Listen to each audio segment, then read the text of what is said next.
2026 সালের বিধানসভা নির্বাচনে সিপিআইএম এর আসন সংখ্যা 0 থেকে বাড়বে কি?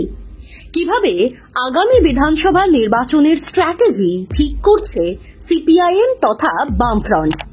এইসব প্রশ্ন আপাতত হয়তো শিকে তুলে রাখতে হবে পশ্চিমবঙ্গের সিপিআইএমকে। বরং দলের মধ্যেই ভোটাভুটির যা অঙ্ক তাতেই আপাতত বিদ্ধ বাংলার মার্ক্সবাদী কমিউনিস্ট পার্টি। উত্তর 24 পরগনা জেলা কমিটির নির্বাচনে যা ঘটল তা বেনজির বললেও যেন কম বলা হয়।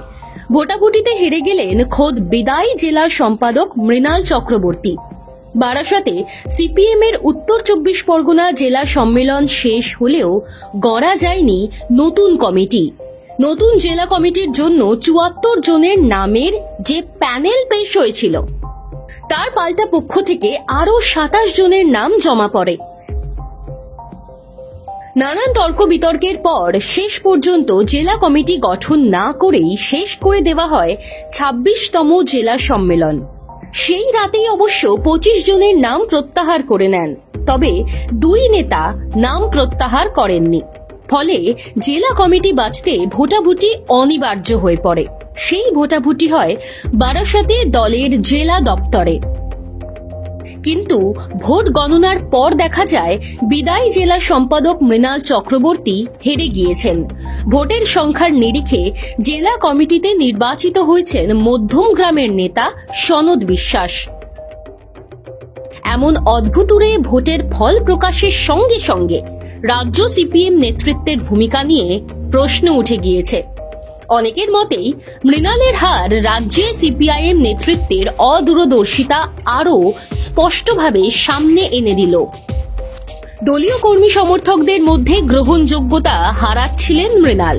বারবার বলা সত্ত্বেও কোনো পদক্ষেপ করেননি রাজ্য নেতৃত্ব। এ হার সেই ঘটনারই জের। অনেকে মনে করছেন কাকতালীয় নয়, বরং পরিকল্পনা করেই অন্য গোষ্ঠী থেকে হারিয়ে দেওয়া হয়েছে মৃণালকে। উত্তর 24 পরগনা জেলা সম্মেলনের প্রথম দিনেই মৃণালকে সরানোর দাবি উঠেছিল। দলের একাংশের দাবি ছিল মৃণাল দীর্ঘদিন ধরেই অসুস্থ। গত 3 বছরে বহুবার দীর্ঘ ছুটি নিতে হয়েছে তাকে, তাই তাকে নেতৃত্বের মতো গুরু দায়িত্ব থেকে সরানো হোক। তারপর সম্মেলনের দ্বিতীয় দিন শনিবার গভীর রাত পর্যন্ত এবং শেষ দিনে দফায় দফায় আলোচনা করেও কোনো মীমাংসা সূত্র বার করতে পারেননি দলের উপস্থিত রাজ্য নেতৃত্ব। বিতর্কের মধ্যে দিয়েই গত রবিবার সেই সম্মেলন শেষ হয়। আলিমুদ্দিন স্ট্রিটের শীর্ষ নেতারা গিয়েও বিতর্ক থামাতে পারেনি। দলীয় সূত্রে খবর, আরও একজন বড় নেতা হেরে যেতে পারতেন, কোনো রকমে জিতে গিয়েছেন। পরিস্থিতি এতটাই জটিল যে নতুন জেলা সম্পাদকের নামও ঘোষণা করা যায়নি। সব মিলিয়ে দলের অন্দরের সমস্যা নিয়ে অস্বস্তি যেন বেড়েই চলেছে সিপিআইএম নেতৃত্বের।